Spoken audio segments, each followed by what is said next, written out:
So this kid of our parish, I really like this one kid because he actually paid attention during the homily, which I think is amazing for a teenager. And then he would always have, not always, but frequently have questions afterwards, which really meant he was paying attention. And anyhow, I respected him for that, but one day one of his friends told me that he went to confession to some newly ordained priest, and he told the priest, he says, well, I have some questions about Catholic teaching. And the priest just chewed him out and said, well, then you can't go to communion. Well, to me, I think that's a really stupid, ignorant reply to a teenager. Why didn't you say, let's go over your questions? Because he's a kid who does question and think about things. So I told the friend, you can tell him if he wants, he can come and ask questions to me. I love questions. And I think questions mean that you're turning things over in your mind. Once, I'm kind of embarrassed, but to a fellow student at Santa Clara, I really didn't like this woman. This is not a nice story, but I didn't like the woman because she had a very flat way of looking at the world, unquestioning. And so once she said in class, she said, well, I have a question. And I said, really? Because to have a question, you have to know two things.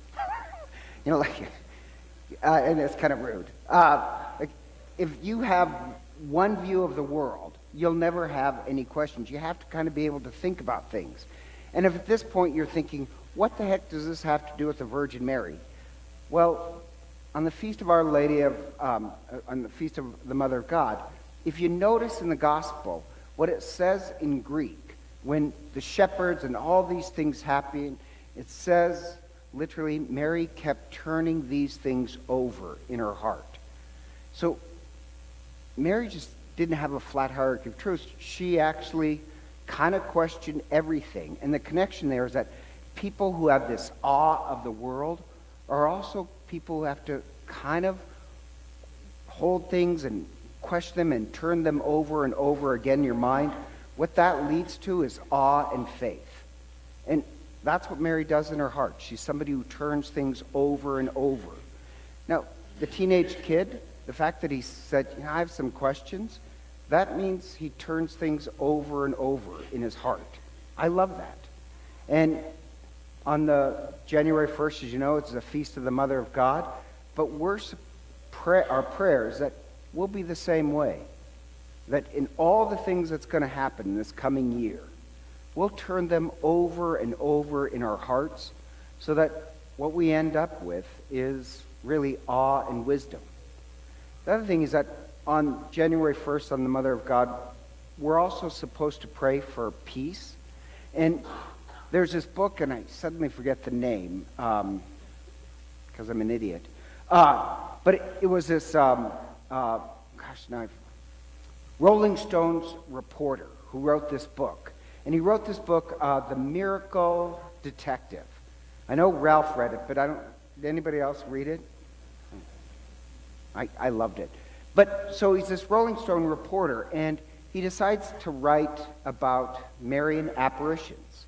And he goes to Medjugorje, which changed his faith, and he goes all around the world investigating Marian apparitions. And he does notice that Mary is associated with his movement of peace. And Mary causes people to rethink their lives. And one of my favorite apparitions, it sounds really strange, it's not, it doesn't have the imprimatur of the church, but I don't care, is actually in Boardman, Oregon. Do you know how many times in my life I've driven past Boardman, Oregon? There is nothing there. No offense if you're from there. But there's nothing there. And this strange apparition happened in this trailer. And it was a trailer of kind of working migrants. They bought the trailer for $200. And then on the wall inside the trailer, one day, Mary appears. And there's this luminous spot where there's this image of Mary. And the people in the trailer, the woman who owns the trailer, she couldn't figure it out.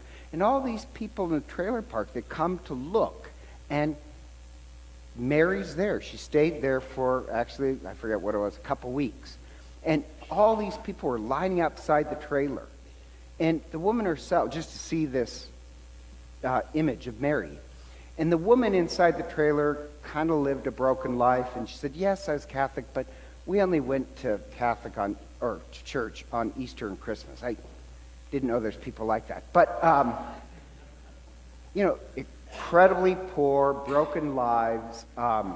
And so the priest over there, who actually I went to seminary with, who's a nice guy, but he's also a little arrogant. The reporter interviewed the priest, and the priest asked the priest, did you go and look at the image of Mary in the trailer? And he says, no. If the Virgin Mary is going to show up anywhere, wouldn't she show up here in church? And my answer would be no. She shows up among the broken and the hurting, the people who need hope. That's what the people in the trailer park needed. And the woman whose trailer it appeared in, the faith was reinvigorated in this trailer park. People started to go to Mass, and they started to get their lives looked at and examined, make better choices, all because for a short time this apparition appeared. And I like the woman of the owner of the trailer saying, it did cause me to reassess my life and question things. So I like the idea that really, this sounds strange. I think if you want peace in the world and healing in your own life, you will have to turn things over and question things about yourself. Turn them over and over in your heart, just like Mary does.